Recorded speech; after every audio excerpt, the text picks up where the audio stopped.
Fala aí, fanático vascaíno, fanática vascaína, que alegria encontrar você aqui nesta segunda-feira, dia 10 de novembro de 2025. Vamos aos destaques do nosso Café Vascaíno.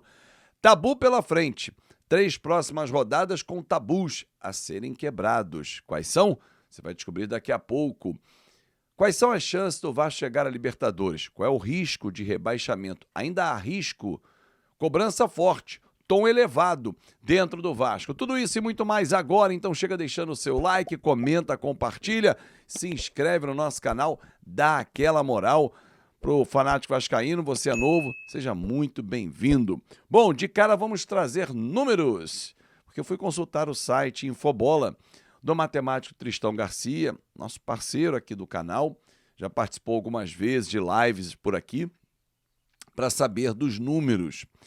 Há mais ou menos 2 semanas eu falei com ele e ele falou: Fábio, o número continua sendo 45 para não ter nenhum risco de rebaixamento. O Vasco hoje tem 42.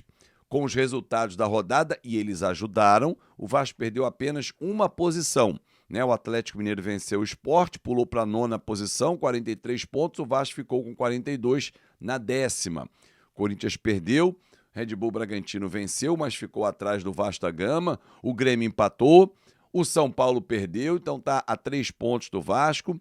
Mas qual é a corrida de recuperação do Vasco? O Atlético Mineiro, por exemplo, joga no meio de semana. Tem um jogo atrasado, recebe o Fortaleza em casa. A tendência é ir a 46 pontos, né? Então o Vasco ficaria a 3 do 9º colocado, que seria o São Paulo, sendo ultrapassado, e a 4 pontos do 8º, que passará a ser, se vencer, o Atlético Mineiro com 46 pontos. Bom, o risco de rebaixamento hoje é de 1%. Existe, é pequenininho, mas é de 1%. Ah, Fábio, mas o Vasco consegue uma vitória nos próximos 5 jogos. Eu acho que consegue mais. Mas eu também achava que nos últimos 3 jogos conseguiria fazer pelo menos 6 pontos. 7. 9 seria espetacular. Ah, você estava empolgado, Fábio, porque vinha de 4 vitórias, mas eram 4 times. Opa, não eram 4 times quaisquer. O Vasco, por exemplo, tinha enfrentado o Fluminense, que está acima dele. É o 7º colocado. Aliás, no retorno, inclusive ultrapassou o Vasco. O Vasco hoje é o 6º colocado como melhor campanha no retorno. O Fluminense já é o 5º. O Vasco, há uma semana, antes da série negativa, ele era o 2º melhor time do segundo turno, só perdia para o Palmeiras. Mas agora não é mais. Isso mostra que uma semana o trabalho está todo errado? Claro que não. Mas ele precisa ser cobrado. E foi. 2 informações trazidas nesse fim de semana. No sábado, o pessoal do BTB Esporte, ainda depois do jogo, logo depois do jogo, disse o seguinte: olha, Pedrinho foi pro vestiário, desceu um pouco antes de terminar a partida, fez duras críticas ao elenco, cobranças fortes, subiu o tom. E eu acho que é isso que tem que fazer realmente.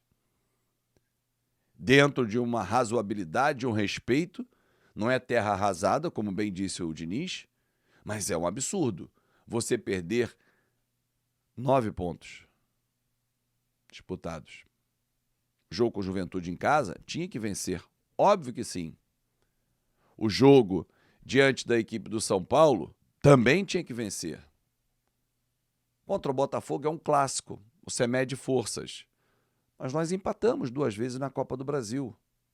Por isso que a conta era de 7 pontos. No turno nós vencemos e bem o São Paulo lá no Morumbi.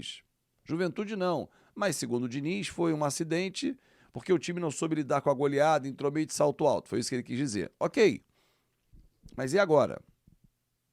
O Luiz Amadeu e o Léo, do Na Torcida Vascaínos, eles disseram ontem que o Diniz também subiu o tom no vestiário. Aliás, na entrevista coletiva, o técnico Fernando Diniz demonstrou muito claramente que ele tinha feito cobranças. E isso acontece internamente, ele não externa isso. O que é normal e o que é esperado. O esporro você dá em particular, o elogio você faz em público. Isso é ser um líder. O Diniz jamais vai explanar os jogadores numa coletiva, vai expor os seus atletas. Mas ele está certo. de dar a chegada firme no elenco. Ah, tem jogador que está pensando na Copa do Brasil. Não pode. A Copa do Brasil é só daqui a 5 rodadas. Daqui a um mês. Dia 11 de dezembro. Só que até lá, o Vasco não pode passar vexames no Campeonato Brasileiro. E muito menos achar que, não, esquece o brasileiro, daqui a pouco a gente vai para a Copa do Brasil e entra bem. Não entra bem. Tomar mais 5 porradas no Campeonato Brasileiro, o Vasco vai entrar farol baixo, murcho, sem força, sem poder de reação e vai ser atropelado pelo Fluminense, que vai jogar R$ 2 a mais do que o Vasco e não vai respeitar o Vasco. É isso que vocês querem, jogadores? É para pensar. Chance de chegar a Libertadores via Campeonato Brasileiro, ela é inferior a 1% hoje, segundo o matemático Tristão Garcia. Aliás, falando em números, fim de semana foi bacana. Fiz algumas apostas na KTO, em kto.bet.br. Vou fixar, inclusive, o meu link aqui nos comentários. Primeiro comentário fixado tem.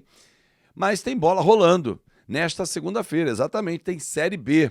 Tem Série B. A minha aposta ganha foi, botei R$2, ganhei 110. Uma múltipla. É isso. Isso é apostar com responsabilidade. Hoje tem Série B do Campeonato Brasileiro, tem Campeonato Argentino também e tem NBA. Vou destacar aqui 2 partidas, Chicago Bulls e San Antonio Spurs contra Miami Heat e Cleveland Cavaliers. Além desses jogos, outras partidas também. Em kto.bet.br para você chegar lá e mandar o seu palpite. Lembre-se, aposte com responsabilidade. Você não vai ficar rico brincando com as apostas. É para maiores de 18 anos e o site da KTO é o site que apoia o nosso canal. E se você gosta do meu trabalho, link fixado, pega e divirta-se. Bom, o time do Nils Colina fez um levantamento interessante / preocupante. Nas próximas 3 rodadas, o Vasco tem pela frente Grêmio e Bahia fora de casa e o Internacional jogando no Rio de Janeiro. Na série Você Sabia que desde 2006 e nunca na nova Arena do Grêmio, lá em Porto Alegre, o Vasco vence o Grêmio? Desde 2006, nós estamos falando de 19 anos. É o próximo adversário do Vasco. E sem 4 jogadores, provavelmente. Os titulares Paulo Henrique, suspenso, esse está fora, cartão vermelho. Carlos Cuesta e Andrés Gomes, titulares com a seleção colombiana. Eles vão disputar 2 amistosos nos Estados Unidos. O Diniz acha pouco tempo de volta para o Brasil. Porque o jogo é no dia 18 deles, né, o segundo jogo, e o Vasco joga no dia seguinte. E o Puma, convocado para a seleção uruguaia. Ah, Fábio, tudo bem, esse jogo do Grêmio já é contabilizado derrota mesmo e tal. Vamos para a 4ª seguida? Depois a gente pega o Bahia, domingo que vem, lá na Fonte Nova. Aliás, na Fonte Nova o Vasco não vence desde 1987. Quase 40 anos. 38 anos sem vitória na Fonte Nova. E desde 2012, jogando em Salvador, o Vasco não vence o Bahia.